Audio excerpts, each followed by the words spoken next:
Capítulo 3. Jeorão, filho de Acabe, tornou-se rei sobre Israel, em Samaria, no 18º ano de Josafá, rei de Judá, e reinou por 12 anos. Ele fazia o que era mal aos olhos de Jeová, mas não tanto quanto seu pai e sua mãe, pois removeu a coluna sagrada de Baal que seu pai tinha feito.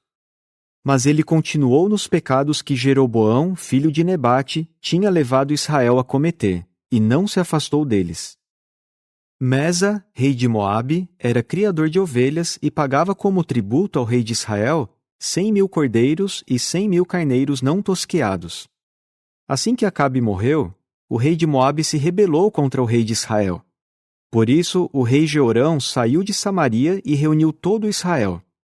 Além disso, ele mandou dizer a Josafá, rei de Judá: O rei de Moabe se rebelou contra mim. Você vai comigo guerrear contra Moabe?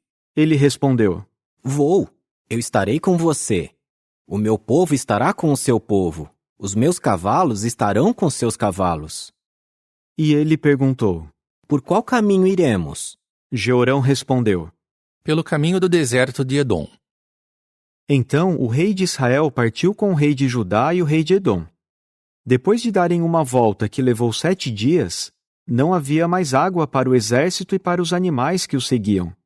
O rei de Israel disse: Ai de nós! Jeová convocou 3 reis apenas para entregá-los nas mãos de Moabe. Então Josafá perguntou: Não há nenhum profeta de Jeová aqui para que consultemos a Jeová por meio dele? Assim, um dos servos do rei de Israel respondeu: A Eliseu, filho de Safate, que derramava água nas mãos de Elias. Josafá disse: A palavra de Jeová está com ele.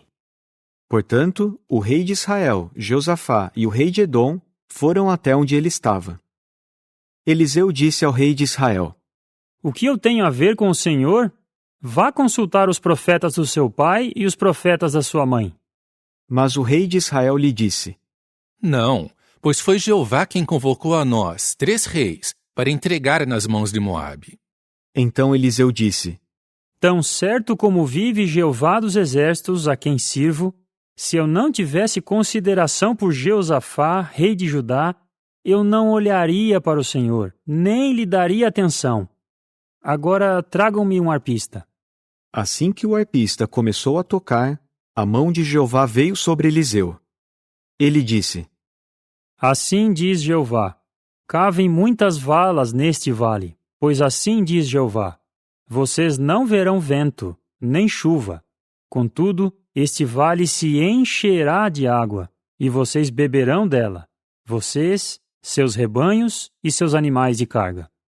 Mas isso não é nada aos olhos de Jeová, pois ele também entregará Moabe nas suas mãos. Destruam toda a cidade fortificada e toda a cidade importante, cortem toda a árvore boa, tapem toda a fonte de água e estraguem com pedras todo o terreno bom. E de manhã, na hora da oferta de cereais da manhã, veio de repente água da direção de Edom, e o vale ficou cheio de água. Todos os moabitas souberam que os reis tinham vindo lutar contra eles. Por isso convocaram todos os homens que eram capazes de pegar em armas, e se posicionaram na fronteira. Ao se levantarem de manhã cedo, o sol se refletia na água, e para os moabitas, do outro lado, a água parecia vermelha como o sangue. Eles disseram: É sangue! Com certeza os reis mataram uns aos outros com a espada. Então vamos ao saque, ó Moabe!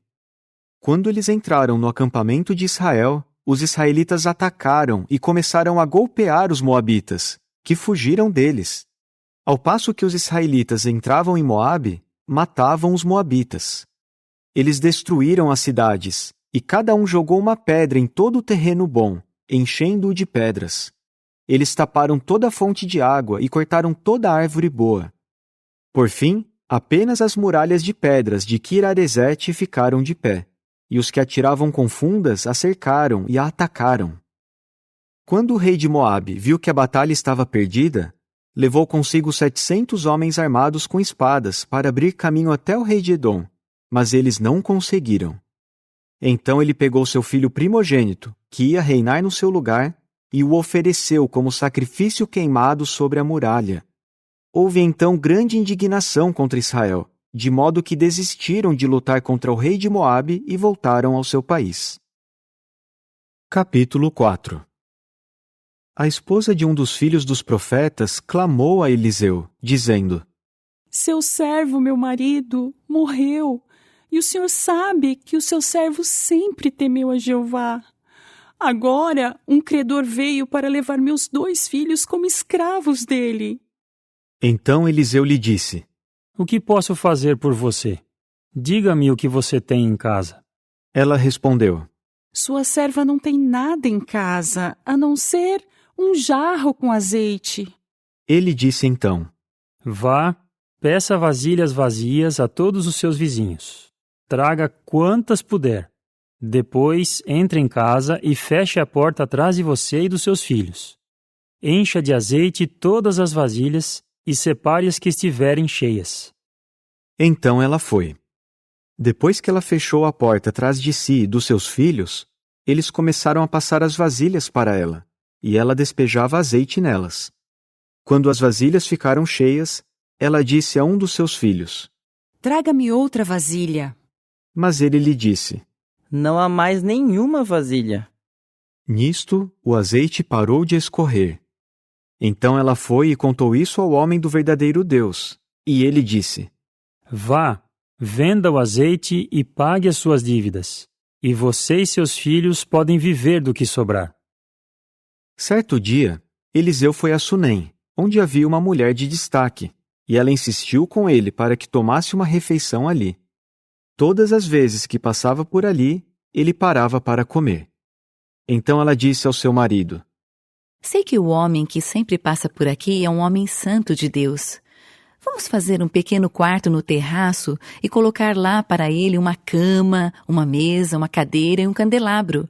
Assim ele poderá ficar lá toda vez que passar por aqui. Certo dia, ele chegou ali e foi ao quarto no terraço para se deitar. E ele disse a Geazi, seu ajudante: Chame a sunamita. Assim ele a chamou, e ela foi até ele. Eliseu disse a Geazi: Por favor, diga a ela: Você teve todo esse trabalho por nossa causa. O que pode ser feito por você? Devo falar com o rei ou com o chefe do exército a seu favor? Mas ela respondeu: Já estou bem, morando entre o meu próprio povo. Assim Eliseu perguntou: Então o que se pode fazer por ela? Geazi respondeu: Bem, ela não tem filho e seu marido é idoso. Ele disse imediatamente: Chame-a aqui. Assim Geazi a chamou, e ela ficou parada à entrada do quarto. Então Eliseu disse: Nesta época, no ano que vem, você estará com um filho nos braços. Mas ela disse: Não, meu senhor, homem do verdadeiro Deus, não minta a sua serva. No entanto, a mulher ficou grávida e deu à luz um filho naquela mesma época, no ano seguinte, assim como Eliseu tinha dito. O menino cresceu e, certo dia, ele foi atrás do seu pai, que estava com ceifeiros. Ele dizia ao pai: Ai, minha cabeça, minha cabeça. Então seu pai disse ao ajudante: Leve-o para a mãe. Assim ele o levou à sua mãe, e o menino ficou no colo dela até o meio-dia, e então morreu. Ela subiu então ao quarto no terraço, deitou na cama do homem do verdadeiro Deus e saiu, fechando a porta atrás de si. Ela chamou seu marido e disse: Por favor, envie-me um ajudante e um jumento e deixe-me ir depressa ao homem do verdadeiro Deus e voltar. Mas ele disse: Por que você vai vê-lo hoje? Não é lua nova nem sábado. No entanto, ela respondeu: Não se preocupe. De modo que ela selou o jumento e disse ao seu ajudante: Vá depressa e não diminua o passo por minha causa, a menos que eu lhe diga. Então ela foi ao encontro do homem do verdadeiro Deus no Monte Carmelo. Assim que o homem do verdadeiro Deus a viu de longe, disse a Geazi, seu ajudante: Veja, é a sunamita. Por favor, corra ao encontro dela e pergunte-lhe: Você está bem? Seu marido está bem? E o seu filho? Então ela respondeu: Está tudo bem. Quando ela chegou ao homem do verdadeiro Deus, no monte, agarrou os pés dele. Então Geazi se aproximou para afastá-la, mas o homem do verdadeiro Deus disse: Deixe-a, pois ela está amargurada, e Jeová me ocultou o motivo disso e não me falou nada. Então ela disse: Será que eu pedi um filho ao meu senhor? Eu não disse, não me dê falsas esperanças? Eliseu disse imediatamente a Geazi: Prenda sua veste na cintura, pegue meu bastão e vá. Se encontrar alguém, não o cumprimente. E se alguém o cumprimentar, não responda. Vá e ponha meu bastão sobre o rosto do menino. Então a mãe do menino disse: Tão certo como Jeová vive e como o Senhor vive, não o deixarei. Assim, Eliseu se levantou e foi com ela. Geazi foi na frente deles e pôs o bastão sobre o rosto do menino, mas não houve nenhum som nem reação. Ele voltou ao encontro de Eliseu e lhe disse: O menino não acordou. Quando Eliseu entrou na casa, o menino estava morto, deitado na sua cama. Ele entrou no quarto e fechou a porta, ficando apenas os dois no quarto, e começou a orar a Jeová. Depois subiu na cama e se deitou sobre o menino. Ele pôs a sua boca sobre a boca do menino, os seus olhos sobre os olhos dele, a palma das suas mãos sobre a palma das mãos dele, e ficou estendido sobre ele. E o corpo do menino começou a se aquecer. Eliseu andou de um lado para o outro na casa, subiu na cama e se estendeu novamente sobre o menino. O menino espirrou 7 vezes e abriu os olhos. Eliseu chamou então Geazi e disse: Chame a sunamita. Assim ele a chamou, e ela foi. Eliseu disse: Pegue o seu filho. Ela entrou, lançou-se aos pés de Eliseu e curvou-se diante dele por terra. Depois pegou seu filho e saiu. Quando Eliseu voltou a Gilgal, havia fome no país. Os filhos dos profetas estavam sentados diante dele, e ele disse ao seu ajudante: Põe a panela grande no fogo e faça um cozido para os filhos dos profetas. Assim, um deles foi ao campo colher malvas, achou uma trepadeira silvestre, colheu dela bagas e encheu a sua roupa. Quando voltou, picou-as dentro da panela do cozido, sem saber o que era. Depois serviram o cozido para os homens. Mas assim que comeram dele, gritaram: A morte na panela, homem do verdadeiro Deus! E não puderam comê-lo. Assim ele disse: Tragam um pouco de farinha. Depois de jogá-la na panela, disse: Sirva-o para os homens. E não havia mais nada na panela que fizesse mal.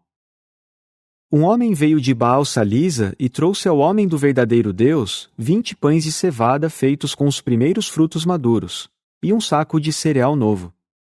Então Eliseu disse: Dê isto para os homens comer. No entanto, seu ajudante perguntou: Como vou alimentar 100 homens com isto? Ele respondeu: Dê para os homens comer, pois assim diz Jeová: eles comerão e ainda sobrará. Então colocou o alimento diante deles, e segundo a palavra de Jeová, eles comeram, e ainda sobrou.